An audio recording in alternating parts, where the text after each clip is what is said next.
Three Americans, two political parties, talking about one terminal diagnosis. This is political malpractice.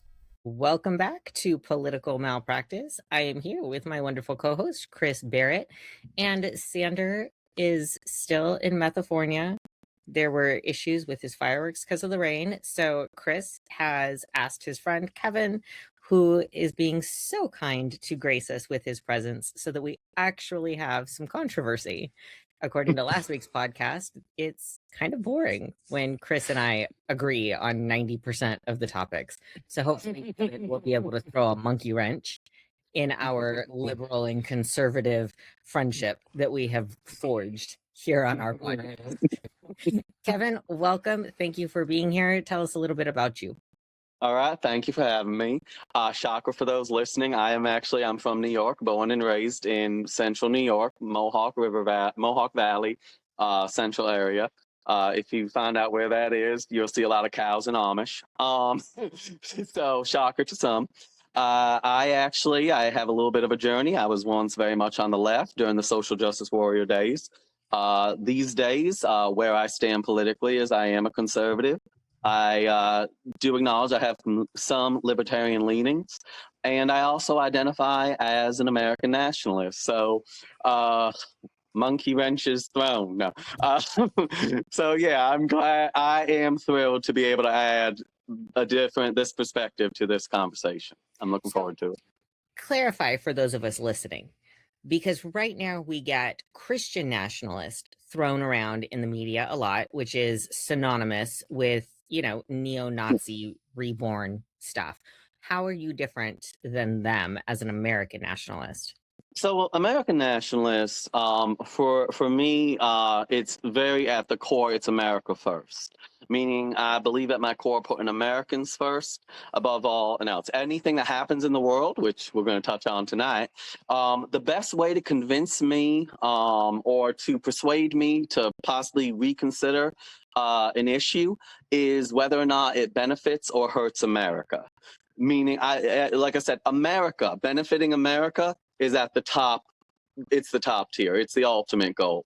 And I stress that in every aspect. So that's basically how, for me, I identify as an American nationalist. So you're not like pro-European descent. It's just leave out the MAGA part, but it is focus on America. So this aggravates both the left and the right, individuals on the left and the right. I don't see any purpose in having pride in your race specifically.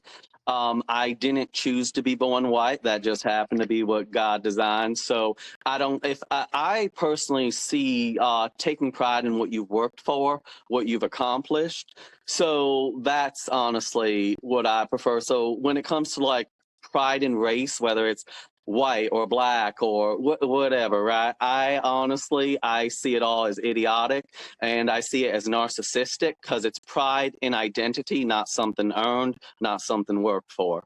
So that's, I don't play with that pride in race crap.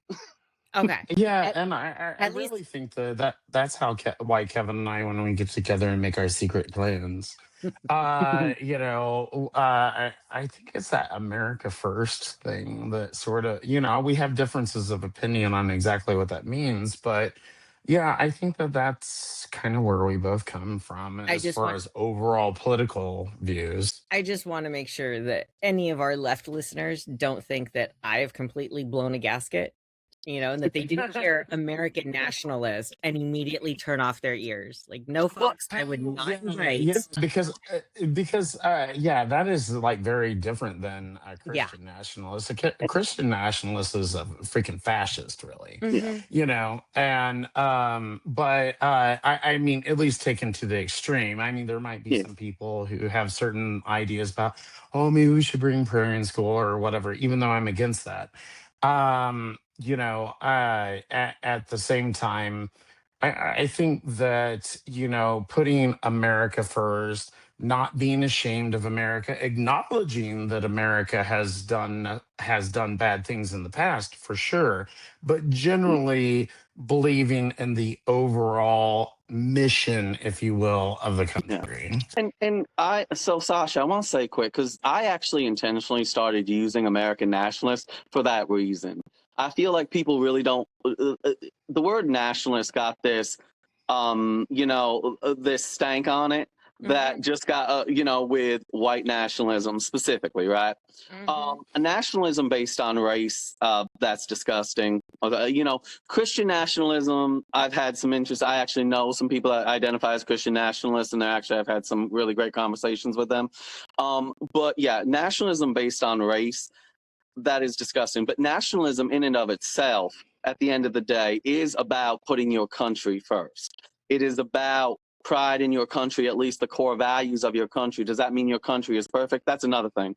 Don't confuse that with thinking that someone necessarily thinks that their nation is perfect, has never made mistakes at all. No, it just means that as an American nationalist, I believe that the founding principles and the core values of America, at the end of the day, when all said and done compared to other nations, is superior at the end of the day.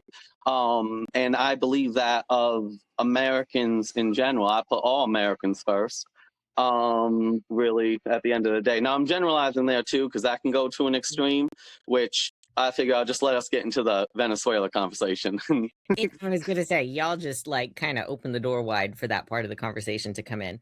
So I hear you both talking America first, America first, America first.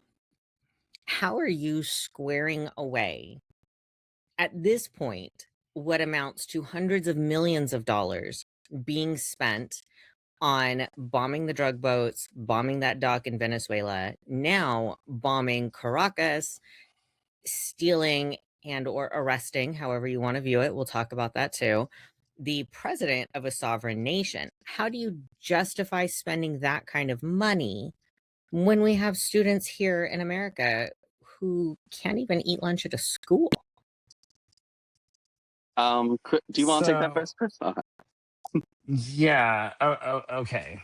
Well, actually, no. Let's go with Kevin first. I think let's dive right into that. Right. Okay. Because I'll give my opinion, but I think that will be the good one to. All right. So base with. To come down to it, as I said, everything I look at it from the perspective of benefiting America. Now, to me, what I look at this situation with Venezuela is we're looking at a man who had increasingly close relationships, lovey-dovey relationships with China and Russia and Iran, many of our enemies, right? The oil is power. Like it or not, oil is power throughout the world. It builds and it destroys economies at the end of the day. So looking at it from an America First perspective, we make an agreement where we have better access to oil, right? We end up with a government that is more friendly to America than it is to Russia, China, and Iran. I consider that America first, and I'm fine with that. Now, I want to get into the details. I'm just generalizing there. I'm just going over a general explanation as to how someone can look at this and see it as America first. And ultimately, that profit from the oil, that profit from a more friendly relationship with Venezuela would bring in profit. That could be incredibly profitable at the end of the day. Though, Kevin, because I'm not an oil tycoon. I'm a nurse. I'm in school to be a lawyer. So for who? I know Chris isn't an oil tycoon. So who's going to benefit? So that is the interesting thing where we're talking about who and how. So that's why I say there's potential benefits, right? Ultimately, I think us having access to resources that our enemies don't, I think our entire nation benefits from that, first of all. But how is what I'm asking, the how. How? I've heard potential. There's potential benefit. I've heard you say that we benefit. But how? There's 30 million children in the U.S. who go hungry during the day, and they can't concentrate in school because they're hungry. And instead, we wage an unsanctioned illegal war. So where's the benefit?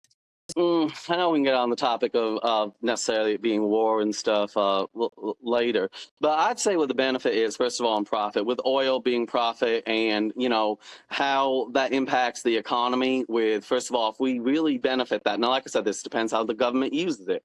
profits from the oil invested in America can be invested in manufacturing, which will create jobs. Obviously, you're looking then at prices going down because really gas impacts the economy in so many ways. I mean, the trucks, if the companies have to pay more to fuel their trucks, then that, goes right down to the consumers at the end of the day. That's how the companies really compensate for that. So when you're looking at that, you're looking at the workers' potential. And like I said, this does depend, like all theories, all ideas of how things could work, depends on a number of factors, right? I can see the potential, right? Yeah. If we had honest, trustworthy leadership, both in the president and in the Congress, then I could see, sure, doing something that's otherwise illegal, according to NATO and the ICC, I could see how we could take that money and then fuel it back in, right? But that's more socialist than it is oligarchist. We're going to make up a word here because this administration right now is an authoritarian oligarchy. It's not what America is, at least in the Democratic view, right? If there was a clear, yes, we're going to get all this oil because it's supposedly ours, which it's not, but it's supposedly ours. And it's going to drive down the cost of gas. And then that's going to help the economy. Truckers are going to be able to drive things across the country more. Ergo, by a domino effect, the cost of goods are going to go down. People are going to spend more. And here we're going to have this cycle into our economy. I can see that as a theoretic possibility. This isn't the first war America has fought for oil. Bush did it with Iraq. And during the Iraq war, the cost of gas went up. So there was no benefit to lowering the cost for Americans. I just don't see the theoretical possibilities ever becoming close to a reality. And well, to be honest, and it's not a deflection, but it's kind of like, for example, for me as a conservative, I look a lot of what's pushed by the liberals, what's pushed by the left, and I see a lot of theories. But like, for example, democratic socialism, right? Socialism has never been done right here and there. And when they point to countries as democratic socialism, having known people from those countries, they're like, no, don't call us socialists. It's in any fashion. They just have large, welfare programs, and some certain welfare programs. But they're still like, don't call us socialists. This is at the end of the day where I think both sides deal with that, right? This idea of a lot of things are theoretical. Now, to me, when I look at this, like I said, a lot of factors do have to come into play here. When it comes to the oil, personally, I do think that regardless this situation, Maduro being removed benefits, first of all, him not being in power benefits America right off the bat. I genuinely do believe that. Where that goes, well, you were looking at the close relationship with China, the close relationship with Russia. And relationship with Russia. I know. Well, here's the thing. Our president worships the ground this man walks on. I don't care. This is where I'd be like, well, prove that literally where Trump has gotten down and worshipped the ground that Putin has, walked on. And, it's also interesting, though, because at the end of the day, it's like, for example, when I talk to people, there is no flawless individual on this earth, right? And let me explain this right now, because when I looked at Kamala Harris, I saw a woman who didn't reflect a single value I had as an American. I'm unapologetically pro-life. I don't believe in the transitioning of children. I actually don't support trans ideology at all. I believe, and like I said, the pro-life thing for me is a big one. And when I looked for freedom of speech, I didn't see a woman that would die for free speech. Like I looked and I didn't see a woman who would fight tooth and nail for my right to say what I wanted. On the right that exists. Well, Not perfectly. All right. Okay. Sorry. You need to comment on that. You gave a lot of good points. So when we're going to put a pin, there was something you said that I wanted to put a pin in. I'll remember it later. Okay. But you talk about somebody who's being willing to die for free speech, right? Yeah. It was your pro-life. I want to put a pin in that. We're going to go back to that. All right. It's not on the agenda. We're going there. But you talk about, you see a woman who's not willing to die for free speech, yet you voted for a man who, within his first week as president, signed an executive order that completely stomped on free speech. He called Explain that. So Trump signed an executive order that basically said you cannot say anything that could be perceived as anti-Semitic in his attempt to try to stamp out any pro-Palestinian speech. Can you explain where that's been applied? Has someone been arrested under that and in prison? It's been applied at several universities. Universities are federally funded. No, okay. I get what you're going. That's federal funded. Where has an American citizen standing on the street, and trust me, there are plenty right now in New York City, expressing anti-Semitic views, where have they been arrested by the Trump administration or spending time in prison? Because I want clarification. You're talking about government funded. That's different. That is a distinction. Government funding has zero distinction on First Amendment and freedom of speech. There is broad allowance when it comes to freedom of speech, which is why burning the American flag is considered free speech and you're permitted to do it. Now, as far as if anybody was arrested, I don't know the guy's name. I do believe he was a graduate student / undergrad professor who did participate in the pro-Palestinian protests, and he was summarily deported when he shouldn't have. Okay, so he wasn't a full American citizen. Got it. So let me put it this way: where has an American citizen?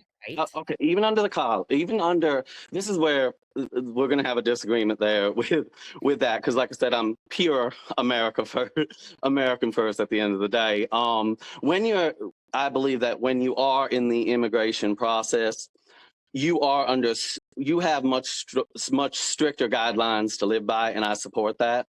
For example, you could be here visiting, and the literal text of the Constitution is anybody within the jurisdiction of these United States. It doesn't say anybody who's a citizen of these United States. It says the Constitution also doesn't say. The Constitution also doesn't say there's a separation of church and state, but the left sure pushes that. Because it absolutely does. There shall be no establishment of government.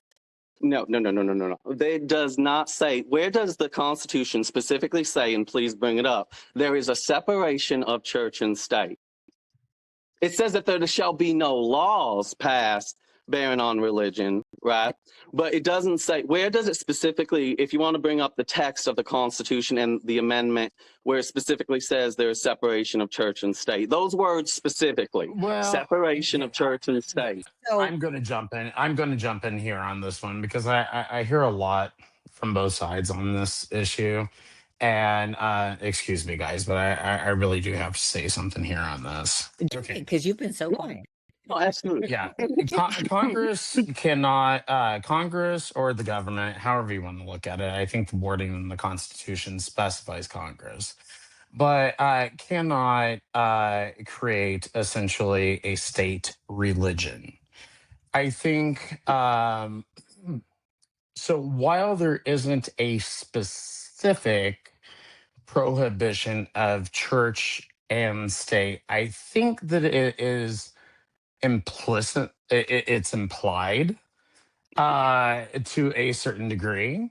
And the reason I say that is because no politician who is smart and is wanting to push their little Christo-fascism or anything like that, any politician that's smart is not going to specifically call it, oh no, we're bringing religion into the government. They're not going to say that. What they're going to try to do is introduce things like, well, let's have a moment of silence. Or like in Oklahoma, let's go ahead and, provide all the kids with Bibles and stuff like that. That's where I'm saying that it's not, actually, if you want to talk about implied, the whole thing is is these Christo-fascists, is what I really am going to call them from here on out. These people, what they want to do is use, like, say, okay, well, no, we're not establishing a state religion, but we're sure as hell going to push Christianity. Yeah. And that's what they're doing. And so that's the implied, therefore that's the implied position of the So government. And every single person who wants to sit around and talk about, like, oh, no separation of church and Yeah. state, let's talk about Islam. Yeah. Okay, let's talk about Islam. Can I clarify one point before you jump on? Because I know you want to respond to me, Sasha. I do want to clarify one point when it comes to Constitution.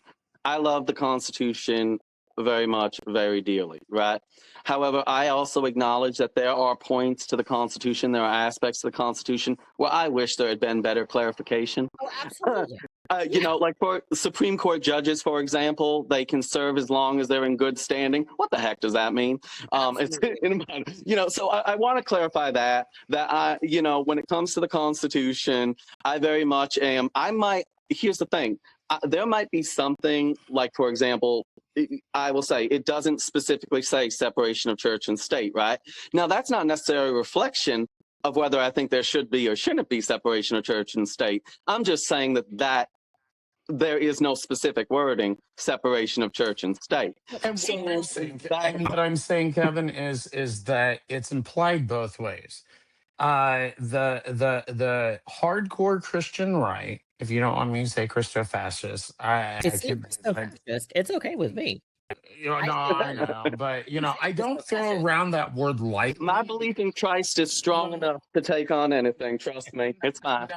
No, I don't throw around that word lightly, because I think that it means something, and it means a very specific thing. But I do think that we are treading into those waters now with certain Christians. I mean, I'm just certainly seeing it. I mean, hell, we're seeing it with some Jews too. And so you know, I mean, so they imply excuse me, they imply a certain you know, projection from the government of Christianity, and then the Constitution implies that there should be separation of church and state. So I mean, I'm just saying that both things kind of imply something, and I think that it takes rational human beings to honestly come to the conclusion to agree with me, because I'm always right. And that it is, at least, at the very least, best for us not to get religion involved in government to the degree that we are pushing any one religion. And that's why I brought up Islam, because I know that as soon as you have Islamic communities in Michigan and Texas and everything, the Christians lose their mind, and suddenly religious freedom is no big deal. They don't care about religious freedom. And you and I have talked about this, Kevin. Oh, we have had many conversations on that. Suddenly the conservative Christians don't care. Yeah. We've had many conversations. To Kevin's question, no, the Constitution doesn't state specifically the words separation of church and state. But here's where, at least I think, because I'd have to do a lot of digging and reading to see if my assumption is correct, but I'm willing to bet. I have a Constitution over there, but it's not in my hands. But you know, yeah, I understand. For those of us at home that are listening, the First Amendment, real quick, is Congress shall make no law respecting an establishment of religion or prohibiting the free exercise thereof, or abridging the freedom of speech or of the press, which we are seeing a lot, and we can go back to that, or the right of the people to peaceably assemble, which was also tried to stamp out by a similar executive order, and to petition the government for a redress of grievances. So that's the First Amendment. Now, where I think the originalist and textualist justices pull that separation of church and state and where they've made their determination on some major cases are, it comes from a letter that Thomas Jefferson wrote in 1802, and he described the First Amendment's Establishment Clause. And it was his words that there should be a wall of separation between church and state. And this was done so that it reassured Baptists who were afraid that the government would come in and step on them, because there were a lot of people fleeing England who were just trying to have their own little sect of Christianity, whatever the flavor it is, and they weren't being allowed to have that there. Going Well, way and let's not forget too that, and I think that this is extremely important. Remember, America got its freedom in 1776, but it wasn't until 1789, quite a few years later, that we had a permanent constitution. And during that time, there was this gap, and coming from the colonial times, it was like the Roaring 20s. No, I'm sorry. Where states did have official religions. Some states certainly did. Guess what happened as soon as the First Amendment was passed? All of those official religions were canceled out and called unconstitutional. They were kicked out. They had to get rid of, and this is in 1789, they had to get rid of all religious references in school. So I wanna expand on something, because funny enough, Sasha, that letter that you mentioned, I actually mention when I'm arguing with people that separation of church and state is not specifically referenced in the Constitution, because I actually reference that letter quite often. So it's funny that I use that letter from the opposite perspective of that when arguing that point, because at the end of the day, the Constitution, what someone wrote on the side, what a founding father wrote on the side, whoever wrote on the side, that is not in the Constitution, right? Should it have been? We can debate that. But we have to deal with what's in the Constitution itself. Now to clarify, true, Kevin, one point that might actually help you out, might hurt me, I don't know. But the point that I would make, Kevin, is that with what I was talking about, what happened to the states that had official religions, it may not be specifically written in the Constitution as we would understand it, as there being a separation of church and state. But the very fact that that happened in 1789, right after the Constitution was approved, shows you that they actually did see it as a separation of church and state. The thing is that, Chris, I will admit, so I was aware of that. I have not, and I admittedly, and this I got to actually read into more, is the specific process involved there. Because obviously when you're dealing with something like that, you're dealing with arguments and all that involved. So as I said before we started, that's something where I actually will say, I know I got to dive in more. Sasha, just like you were talking about diving in more in other aspects. Yeah. So to also understand where I'm coming from, where my mindset is, one of the things I hate more than anything when it comes to, whether it's from the left or from the right, I hate vague legislation. I really hate vague. I despise it. All right. I don't use hate easily, but I really despise vague legislation. As a law student who sits here and reads all these old cases, I want to pull my hair out. Why can't you just say what it is that you want to say? Or what gets me more is an issue goes up to the Supreme Court and there's 3 points that need to be discussed because that's what's brought before the Supreme Court. And the Supreme Court doesn't want to touch on topics B and C because they're dynamite. And it could be, potential blowback. Not that it matters because unfortunately, like you said, they're there for life until they do bad behavior, whatever the heck that is. So none of them have done bad behavior. Right. So they'll only answer under the one prong, which leaves 2 other avenues where guess what? You're going to get some lawyer like me who's like, you know what? I really want my way. And you didn't give me an opinion in my way, but you left me 2 vague open paths. You're going to visit this again, and I'm going to force you to answer these two paths, because you have to construct your argument to make them answer these two paths. So I hate the vagueness of it. You know, I also completely disagree with the originalists and the textualists. You can't presume to guess what Thomas Jefferson had in his mind. He's dead. He's been dead a really long time.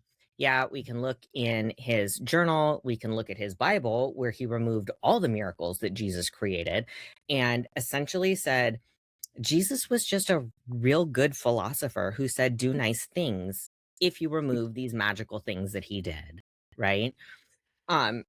You're talking about the Jefferson Bible. I've read that. I Yeah, it's absolutely very love it. interesting. Yeah, it's very interesting. I'm aware of the Jefferson Bible. I haven't read it, I'll admit, but I'm aware of it. I cracked up when I read I am aware. the inscription that was in it. When he died, he gave it to his niece, and he basically told his niece, throw it away if you want, because this can get you in hot water for having it. There's a reason why I didn't tell anybody that I had done this in removing these miracles and essentially turning Jesus into a nice philosopher, because it would have gotten him ostracized in that day and age.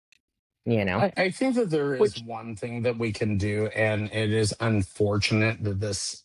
I don't know. I mean, I guess I can't get in the mind of the Supreme Court justices or anything like that. But I mean, it doesn't seem like we do this. I can get in Which is Alito's mind. well, the thing that I'm going to talk about, we don't do the thing that I'm going to talk about, which is that we don't look at the historical context fully, and that is kind of what I'm talking about. It's like, excuse me, my dog decided to lose his mind.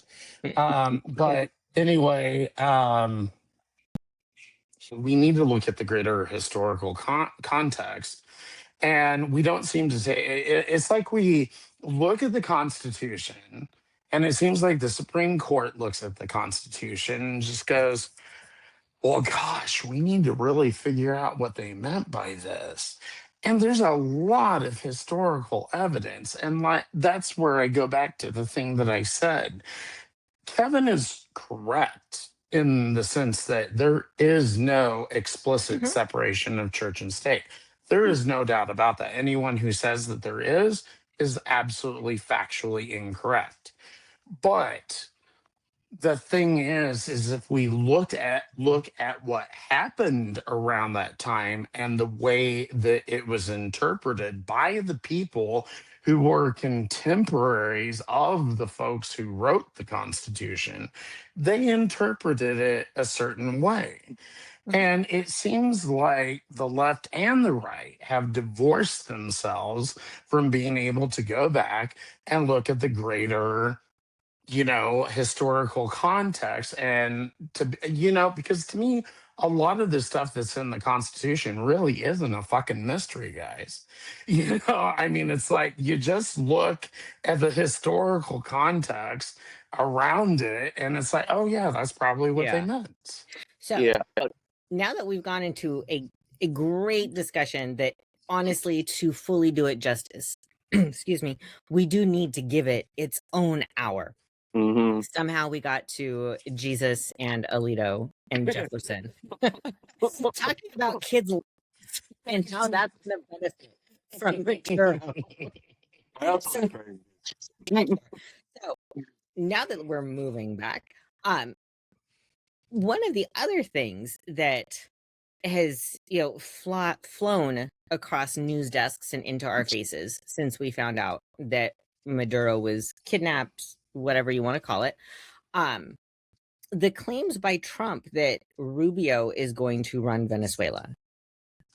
How does essentially politically colonizing Venezuela and putting ourselves in a situation for another unending war where we have to send our soldiers to go sit in Venezuela and do their tours there, how is that beneficial to America and Americans? Well, okay. So Kevin talked about some of the stuff about like the benefit to America. Okay, let's be honest. Yeah, this is probably beneficial to America in an overall financial sense.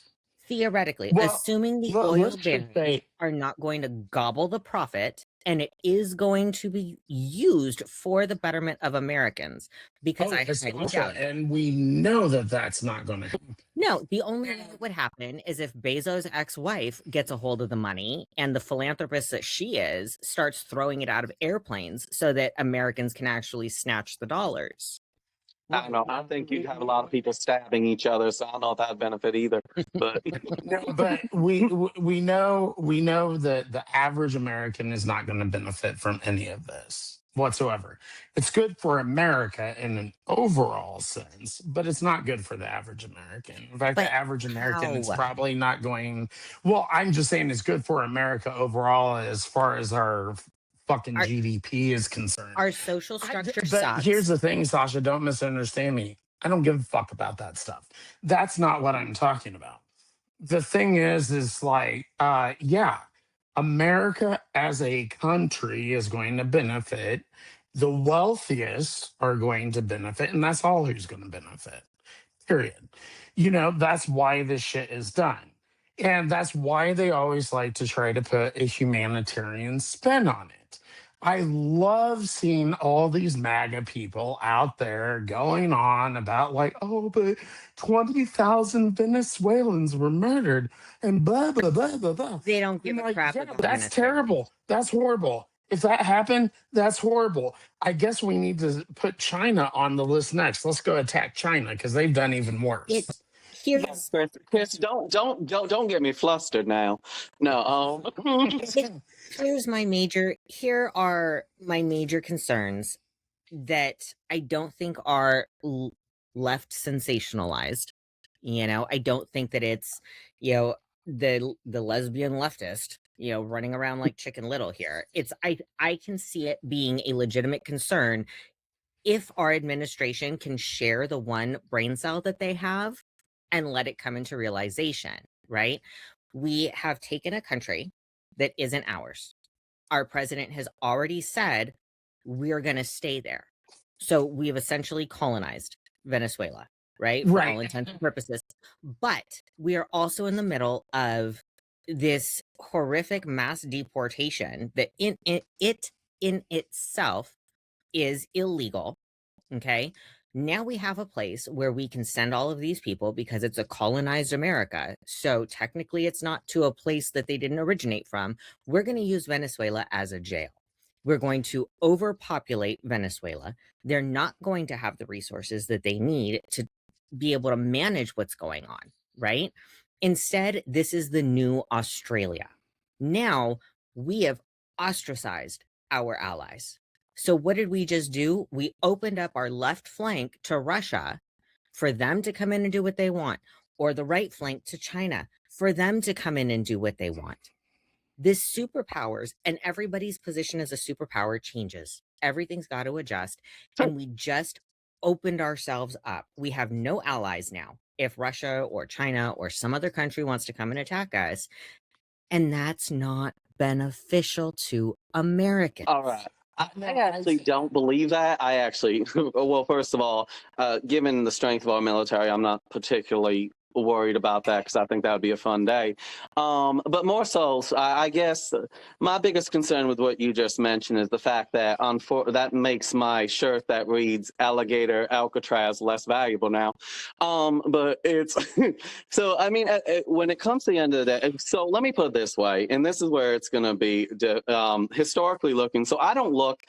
The left looks at it, I feel like the left in general, and like I said, this is all about generalization. They look at a behavior and they love to apply it to America as a bad thing, when historically that's been what shaped the entire world around us, regardless of the race of the people, regardless of that, whether it's from slavery to colonization.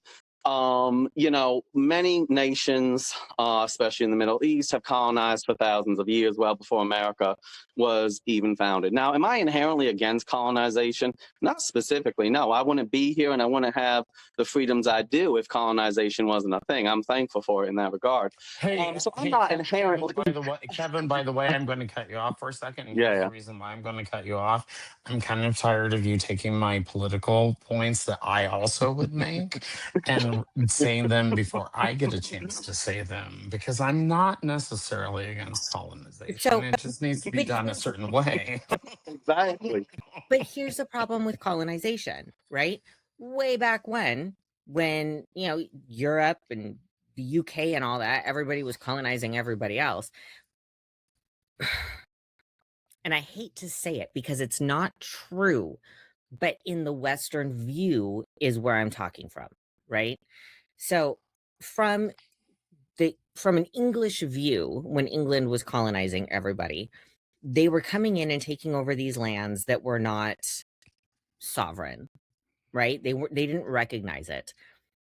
At this point in time, there is no longer a land that is considered not sovereign, right? Well, Except for the Palestine and Gaza argument. I am very pro Gaza, so yes, that whole area is sovereign. But Venezuela is a sovereign nation. You cannot go in and occupy a sovereign nation, because us doing that is what Russia's doing to Ukraine. It's these wars that Trump has claimed that he stopped, that he never stopped. well, no, it's your colonization. I see a removal of an illegitimate leader. So it's a matter of, which I personally have. Sorry. It's Chris. Sorry. No, you're bringing up, Kevin, you're bringing up a really good point there about the fact. And okay, so here's the thing. Here is my frustration with right now. Is that everybody's talking about this like this is some sort of fucking humanitarian thing. I'll get on it. Not necessarily you, Kevin, but you did allude to it, like that we deposed illegitimate leader. Okay, fine. I'll agree with you on that. The guy was a dick. He treated his country horribly. I'm not sad that he's gone, but at the same time, I am a libertarian. I believe in America first. And I think that being America first means keeping our asses out of foreign entanglements as much as possible. This sort of situation, let's not deny it, is all about the oil, has nothing to do with humanitarian efforts. And I'm just like disgusted seeing these MAGA people coming at me on X now because I came out against their Lord and Savior Trump. And anyway, they're talking about all this humanitarian stuff. I'm like, are you fucking people for real? Have you not heard this shit back when George W. Bush did it in Iraq? Do you not remember the Iraq War in the 1990s? Do you not remember Vietnam when we were going in for humanitarian reasons? Do you not remember Korea when we were going in for humanitarian reasons? I'm sorry, I don't buy this humanitarian bullshit. Which I would also argue that looking back, and like I said, I'd have to look back into more of the details. It's been a while. All that was winnable, but we were just pussies about it. We could have absolutely annihilated. But still, I get your point. I get what your ultimate point is. It's just at the end of the day, how I look at those situations is a lot of politicians, many actually conservative, actually on the right, just didn't have the balls to follow through the way they should. Now, so for me, I want to talk about that, where I'm not looking at this as a goal of it was about getting rid of an illegitimate leader. I'm not. That's just a happy side effect. So that's how I look at it. And it's similar, for example, like the post I am finding the most amusing, though, is where I have seen people who are more on the left posting, we stand against this, we stand with Maduro, we stand with Venezuela, and Venezuelans actually commenting on those posts, no, we're celebrating this. That's as far as my amusement with that goes. I'm not even, the only time I make that as an argument is, for example, I brought it up in regards to this sovereign nation that's voted in its leadership and all this, and we're horrible for going in and impacting that. I don't think we are. Of sovereign nation. It's not. Well, no. It is not the definition of sovereign nation. So by your guys' logic, right? Let's go attack North Korea. Why not? By our logic, no, please do not include me in that. I was not saying that. It's the right. By that logic, let's go attack them. For me, it's... I don't know why we didn't take them out a long time ago, but go on. I have an issue with this attack, first and foremost, because it is illegal. And using Trump's argument, you have now made yourself a dictator. You've acted outside the balance of powers that we have established in this country. So Putin, come and get him. Come and get him. I mean, the left has called. Now he's a dictator. Come and get him. Well, Let me say, by the way, I know you said that before the stream, and I absolutely would encourage that because I would find that entertaining. One thing that I have to insert here, Sasha, though, I mean, Barack Obama had no problem continuing on the Afghan. I was actually about to get that. We have a long line of Democrats that have no problem influencing other nations. The problem is, but if we go back to my main point of contention with all of this, right? When Barack Obama did it, he had statute that gave him authority to do so. Sasha, can I ask you? He shouldn't have had that authority. So Sasha, that all came. So Sasha, September, that came from September 11th, 2001, the War Powers Authority that was given to the president, where Congress abdicated its responsibility to the president. I also did not support that back then, and I still do not support that now. But Barack Obama, I mean, if he was a man of principle, he wouldn't have taken advantage of that. He would have gone to Congress and said, "Hey, if you want me to continue this, you would have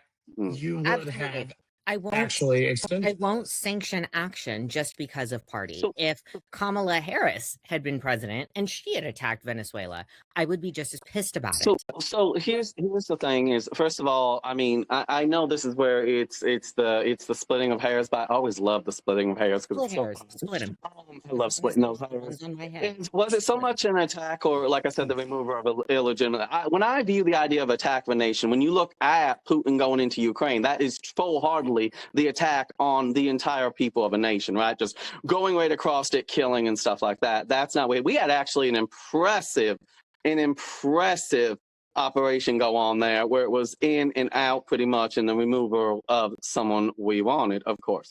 So that's it. But I want to, because Sasha, you have a background in law. So this is actually where I do want to ask you a question in the sincerest way, because I've been Googling this all day. I know, just because I was curious, because I have not delved into this, and I'm gonna be honest, like I was earlier. Since I've been with family, I have not delved into this as much as I plan to. So what I was looking up is specifically where what Trump did was a violation of the law as it stands today, and also is it actually unconstitutional, like truly unconstitutional. Now, from what I have found, even from the most a lot of left-leaning sources, I haven't found anyone where they could point to this unequivocally makes this action illegal, arrest-worthy, because you're looking back at, what was it, in 1990, where we went into Panama and extracted, right? Sorry, I'm trying to remember the name off the top of my head. Manuel Noriega. Yes. So we're looking at that. So we're looking at a precedent at the end of the day. And in the Constitution, where exactly is this specific action unconstitutional? Now, you can say that it's not supported by the Constitution, but that's a different argument than it's unconstitutional. Again, I love splitting hairs. So I guess then, Sasha, to reiterate, what my question to you is, and because I really would love to research this, is what law specifically was violated, and what specific, where in the Constitution, where was the Constitution violated specifically? So if we go back to the very basics, and here's to hoping I do my con law professor proud, but if we go back to the very basics, right? The power that the executive has is to enact the laws that are created by the legislative, right? That's it. That's his power. Okay. And the legislative have given too much power to the executive, if you ask me. So I think that's where that gets murky. But sorry, especially now they've sat on their thumbs. Now, where it's created, it's really ugly in the creation in the Constitution, because the Constitution does say that he's the head of the military. right? So if you're if you're commander in chief, sure, you're commanding them, right? You're supposed to be the top person, but he doesn't have a war power aside from what was created in response to 9/11. So Yes. in that action, if the US is attacked, now the president has statutory authority to react for a 2-year period.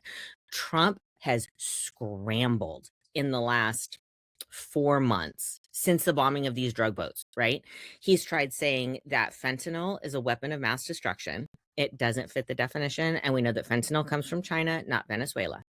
He tried to say that drugs were an assault on our country and that should designate Venezuela as a terrorist state, right?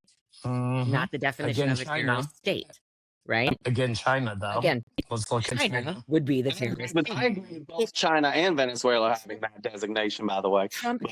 Trump's a chicken shit. Trump is a chicken shit. If he wanted to go and attack because of a weapon of mass destruction that is fentanyl, go attack Xi. He's your dad. I was finishing a point. So. I was finishing the point because Kevin had use my law student know-how where I'm at right now. Right. So there's the two routes, right? Congress declares a war, and then the president can go and do what a commander-in-chief does, and la-di-da, everybody goes to war.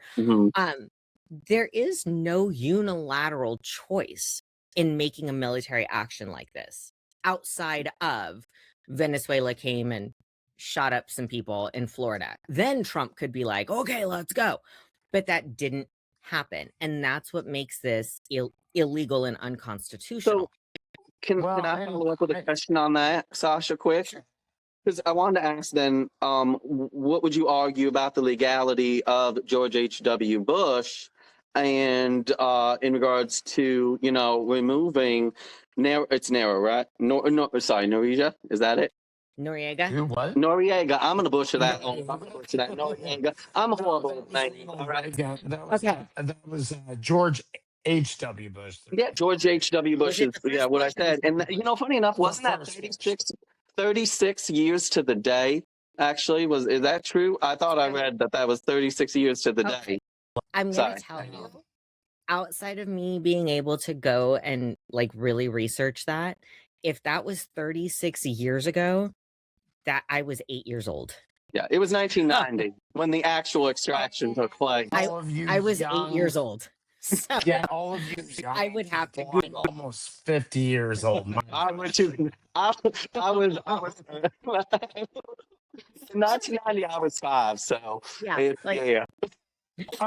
no. Now I will say in 1977. I was at least born in.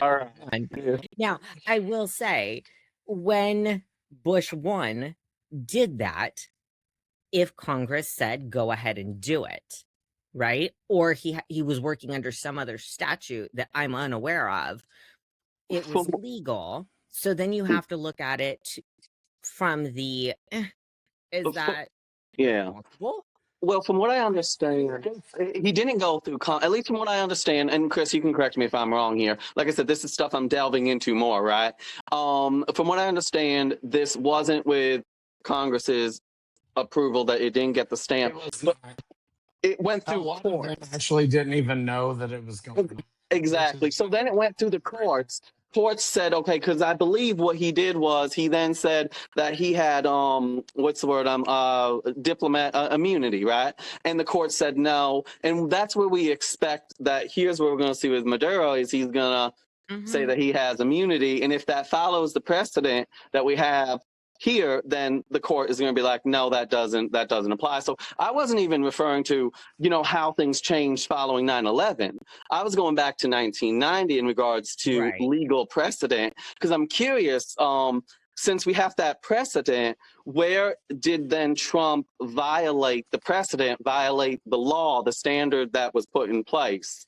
Okay, so I do have an explanation for that. Okay, so here's the thing, And it's not just Trump. I'm not all over Trump's ass for this stuff. This isn't like some big anti-Trump thing. And God knows I wouldn't want to be all over his ass anyway. But get too much orange on me. But more like brown, but go ahead. Yeah, that too. But this isn't just against Trump. This is a simple fact that presidents since Trump, so I am talking Obama, I am talking George W. Bush, I am talking Bill Clinton, I am talking George H.W. Bush and Ronald Reagan and Jimmy Carter and Richard Nixon and Gerald Ford and Lyndon Johnson and Dwight Eisenhower, and John F. Kennedy, and Dwight Eisenhower, and Harry Truman. That's how far back I can name my presidents. And I'll tell you what, every single one of them have broken the Constitution. Absolutely. And they should have been called to task for it. Yes, every single one of them have. And here's the problem, Kevin. The Constitution itself specifically says that only Congress has the authority to declare war. And again, it's another one of those things. It's like, it's not specific, but my God, you'd have to be dense as fuck to not understand that they also mean you can't go out and take your military work. But Chris, and do it's in that area where you have the most fun. It's in that area where you have the most fun. Because the billionaires have a lot of fun. did anyone stand up and say, we declare war? Let me finish what I'm Sorry. saying. Let me finish what I'm saying here. So the thing is that Congress has the absolute authority to declare war. And like I said, you'd have to be dense as fuck not to understand that that also means any military action. That's obviously what they meant by it. But the thing is presidents throughout the decades have totally broken that constitutional law, and Congress has abdicated their authority to the executive, which is also unconstitutional, which means the very fact that the War Powers Act exists is unconstitutional. That law should be revoked. If people want the president, and I've said this on many other issues too, if the people, and because this is a very conservative standpoint, if the people want the president to be able to act unilaterally on military decisions, then you need to pass a fucking constitutional amendment. I don't want to hear anything else. So I had to Google quick because that is a question, Kevin, that will keep me up all night if I don't at least find some sort of answer. Going to Bush and what authority he claimed he had to go to Panama and get Noriega, right? Google is giving, oh shit. Am I here? You broke up a little bit, but you're here. Okay. So going to Google real quick, they're giving me a couple of reasons that Bush gave, right? The only one that seems to hold any kind of constitutional water would be he claims that going and getting Noriega was protecting the integrity of the Panama Canal Treaty because Noriega had annulled election results that year, right? So the treaty was at risk. Treaty powers are given to the executive, right? He can make these treaties and these agreements with other countries. They do hold weight of law and they do stand to the Constitution as long as they are ratified by Congress. Okay. So it's shaky. It's holding water the way a bounty paper towel would hold water. Okay. Very shortly, not very well. Right. So then I had to look real quick and see, like, shoot, what kind of treaties do we have that would be similar so that Trump's lawyers could now have this analytical argument to the courts. Right. And without going fully into them, We have broken those treaties. There's a maritime boundary treaty of 1978 that establishes the maritime boundary between the US and Venezuela in the Caribbean Sea. We violated it. We went and did an embargo. We broke that treaty. They would be justified to come after us in an international court. There's a drug interdiction agreement in 1991 that says the US and Venezuelan authorities can board vessels suspected of drug trafficking in international waters. We broke it. We never checked those vessels. We just bombed. We never followed our own treaty. And then there's a few commercial treaties that talk about trade and an extradition treaty. So maybe he can try and say that, y'all never extradited Maduro like you should have. But Maduro didn't have a warrant, only an indictment. And an indictment doesn't give any police power to go into any home in the US to grab someone. Ergo, it definitely doesn't give you power to storm a sovereign country and to take their president. So they're going to try those analytical arguments and they're going to fall flat. Will the courts hear this? Maybe, maybe not, depending on which court they take it to, because it could be deemed a political question and the courts can refuse to hear something that's a political question. Sorry. Okay, based on precedent and what other presidents have done in the past, I wouldn't be surprised if the Supreme Court wusses out on this and says, it's a political question. If you guys don't like it, stop voting for people like him. Which actually that goes into a whole nother conversation that I have about, it's not so much blaming the politicians, it's, let's face it, it's blaming how the voters have been, including myself, by the way. I don't discount myself there. I'm not saying I'm perfect, when I look at my own voting history and stuff. I think any politician who has been honest and said, I can't give you your cake and let you eat it too, we just refuse to vote for, whether they're on the left or the right. So I think we've created the very politicians that we say that we hate so much. But that's a whole other conversation. I totally agree with you, Kevin. Totally agree with you. Since we're not looking to all gleefully agree through this whole thing, I have to say, so for me, here's the thing. That is actually, Sasha, where, as I was going to, and why I asked you that question, I am curious to see how this plays through the courts, because I really am, because politicians in general, regardless of party, and presidents in general, as Chris said, so many violate the Constitution, but they're also really good at stretching things, and also another thing at testing things out. Like, let's face it, student loan forgiveness under Biden, and what he tried to do with the powers of OSHA, even Biden himself was like, just threw that at the wall to see if it would stick when it came to the Constitution. There is a long history here. I am curious to see how that plays out, but honestly, I'm less this is where it's gonna be. A few of the people I've been following on social media, political commentators, are actually soldiers. They're veterans, right? Mm-hmm. A number of them are veterans, and they have served, of varying ages, and they've served in different wars, and they've served in wars that ultimately were fruitless and pointless, right? And so even Trump supporting veterans, right? I'm looking at the questions that they're asking is, well, what exactly does this mean that we're going to guide, we're going to be there? How does that play out? And that is actually where I am more concerned, and I will admit, listening a bit closely and stuff. The courts they're gonna process this, go through it. Are they gonna do what you said and wuss out?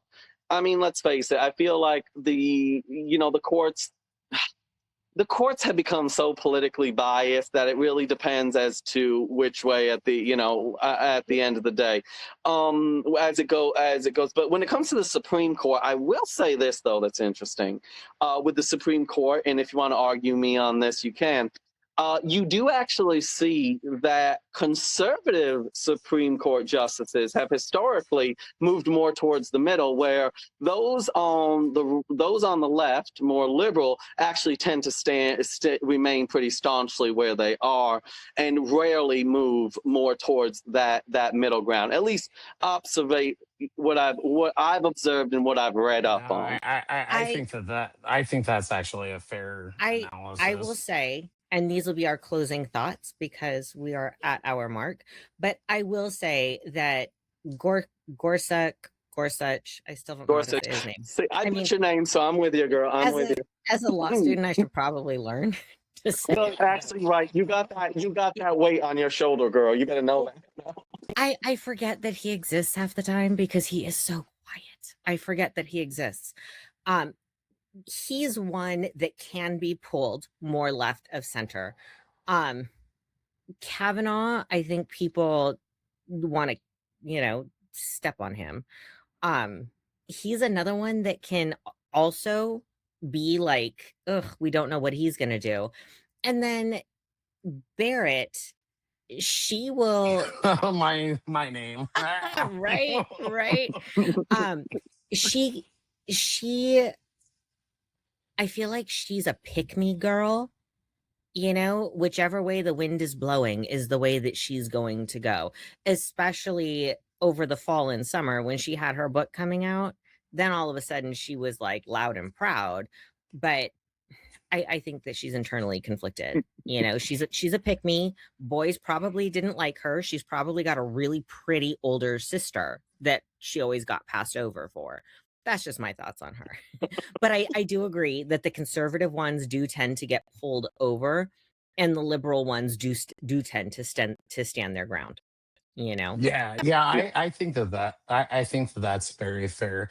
Now, just before we go, I mean, I've got to give it to Kevin because, he didn't go so much into the humanitarian thing about Venezuela. That is something that has Yeah. been irritating me about I do Nia. I do want to talk about that next week, or if we can manage to get together and do a midterm, because their humanitarian cries are so the hypocrisy is dripping Well, and oozing off of that. it's It hard makes me want not to to vomit. see. It's hard not to see Iraq War 2.0 Hmm. here. We're going to be greeted as liberators, as Dick Cheney said. And it's like, yes, there's some celebrations in the streets right now. Just wait until guerrilla warfare takes Yeah. over and no one's going to be fucking celebrating. And then Americans You are know? pissed because we're stuck in another 20-year freaking war. Yeah, Yeah, yeah. And I served my time. I did my 8 years. Now my son is in. Is he going to go to Venezuela? If this is a 20-year war, probably. And if it was a yeah. war that had value, sure, kid, go.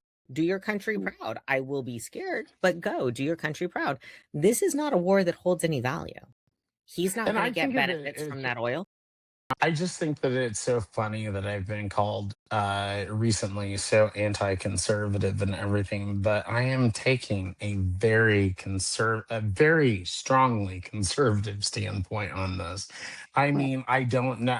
I mean, you go back and read all of the great works on conservative philosophy and stuff like that. It's absolutely anti-interventionist. Mhm. It is about keeping peace. It's about doing what's best for your country, doing what's best for the population, that sort of thing, which is why I can't help but support conservatism, because I think that ultimately, if we do practice it the way that it's supposed to be practiced in this country, then I think that we'll actually be happy. It's the social conservatives, it's the religious conservatives that kind of give conservatism the bad name. But those of us who are like me and even Kevin, because I mean the thing is Kevin may be a religious conservative. I mean, he's someone you can talk to. So many of them aren't. I mean, I've had people say all sorts of shit to my face when I was running for office and everything. And, I just, the stuff about being gay and everything, it's like, well, I don't understand your lifestyle. And it's like, oh my God, this is not a fucking lifestyle. I'm not a cabaret singer, you goddamn idiot. And, it's like, I've just grown tired of that aspect of conservatism. So yes, you will see me lash out at the religious conservatives, except Kevin, because I know him and I love him. And, you will see me lash out at the social conservatives, even though I embrace some aspects of the social conservatism. But the thing is like, I do think you can take it too fucking far, and I think that I just really wish that people could do what we're doing on this podcast, have open conversations, get to know the other people on the other side, sit there and talk and have a good conversation about why we disagree. We might not change each other's minds, but this is some powerful shit that we're doing here, and we need more of it. I do have to clarify for our viewers that there was a point where I think you stopped because you had to go and silence the dog or something. But Kevin and I did have to have the sidebar of, hey, I'm not being aggressive. I just get like really into the conversation and really passionate. And we were both like, yeah, no, I'm not being aggressive. I don't think you're being aggressive either. Sasha and I would absolutely go and grab a drink together, folks. It's just like we're full, and we'd be very loud in the bar and drive people nuts because we just talk. And I think that's what's lost on both sides of the aisle, that there are people that get very passionate and very into the topic, and the other side takes an offense to it. And this is to both sides, right? They take an offense to the conversation. Before we started recording, Chris had used the C word and was like, oh, I'm sorry. I don't mean to say that if that offends you, and we do need more of that give and take on both sides. This is people's passion topics, things that they find so important, and there, you just have to have that clarity on both sides that, hey, right now I'm super passionate and animated in this discussion. I'm not mad at you. I'm not saying any bad thing to you, and make that clear in the discussion. So, Kevin, any last thoughts on it? Yeah, I'm going to try to quickly rant this because as a New Yorker, speak a little bit faster. But so I want to clarify just a couple things because earlier, and this is a quick clarification that we can then cover in a future stream because I'd love to come back. Yes. When you asked me about how it benefits America, and I referenced about the oil if done correctly, because obviously the devil is always in the details, no matter where we're coming from here. And when you brought up specifically the starving children, in regards to that, I actually see that as two different problems with two different solutions. I am a family unit. I'm pro-family unit. I believe that really the answer to that issue lies in resolving the issues of the, falling apart, the degradation of the family unit, and the idea of community. So that's actually where I see more the answer to that. When I look at Venezuela, when I look at the oil, to me, resources, that's enough to benefit America. Now, again, the devil's doing the detail on where that goes exactly, because, how it trickles down, where it trickles down, of course. So I did want to clarify that because I didn't want to leave this idea of like I was stumped. It was no, I separate those two things and I see different solutions, right? I also just want to say quickly in regards, because we got a little bit on separation of church and state. And maybe I'm giving away a bit too much here, but what amuses me the most when people on the left come at the topic, and Chris knows where I'm going with this, is they talk about the Constitution and separation of church and state. Now, the irony is they should actually be referencing the Bible, since Jesus himself, and I always switch these two around, said that give unto Caesar what is Caesar's and unto God what is God, which is basically a statement of separating the world of man and the world of God in certain regards, especially politically speaking. So I really find the irony to me is when so many people on the left argue for separation of church and state in reference Constitution, Constitution, Constitution. I'm like, you could just reference the Bible. Anyways, I think, Kevin, you give many Christians in this country way too much credit in assuming that they have read the Bible themselves instead of just listen to what Pastor Bob says, right? Well, Kevin knows this about me. It's like I may be Jewish, but I knew the New Testament backwards and forwards. So I would love to have a religion debate with you guys too, because I think that would be fun. As I am an atheist, I think that would be a lot of fun. And what do an atheist, a Christian, and a Jew have in common when they're all on totally opposite political sides? I feel like we would need to do that stream in a bar though, because it would complete the joke. Yes. All right, guys. I've only had a couple of these, but I'll tell you why. We need about like 7 or 8 of them each. Yeah. And then let's have that conversation. Thank you, everybody, for tuning in and listening to us this week. Kevin, thank you so much for filling in for Sander. I think I am speaking for everybody when I say this. We will absolutely love to have you anytime that you want to jump in with us. It's all right by me. I love conversation with you. Thank you, Chris, for inviting Kevin. So yes, have a good night. Absolutely. Have a good night, everybody. This is Political Malpractice. Bye-bye. If you want a second opinion or just something to rage about, hit that button and subscribe. This has been Political Malpractice.